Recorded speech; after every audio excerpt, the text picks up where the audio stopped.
Take us back to Oscar in high school or Oscar earlier in life. Who were you? What were you doing? Where were you hanging out? What was your dream, man? I always kind of knew, like, in the back of my head, like a university or college wasn't always going to be for me.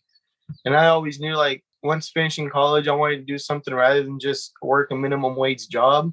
So I know I had to educate myself a little more with, like, outside of high school education. I was never really the type of guy to, like, oh, I want my grades to be perfect.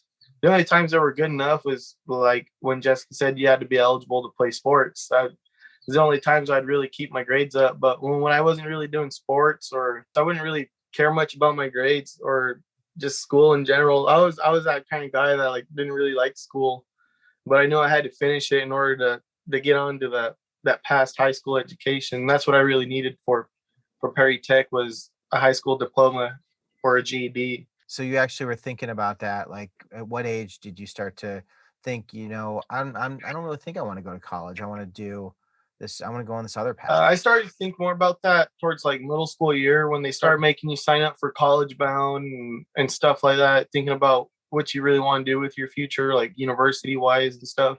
And I never really thought it. I always looked into technical schools. I looked more into like WyoTech back when WyoTech was a thing. I know they were a really good school in Wyoming, but I don't know if they're still open or not. That's another one I was interested in. But I've always been interested in technical schools in that technical field. Were you involved with any other activities or I was involved in agricultural with like classes like that, which I did FFA, which we raised pigs and then sold them at a livestock show. I also did a welding competition there too when I was taking those welding classes in high school. That's kind of what led me to where I'm at right now.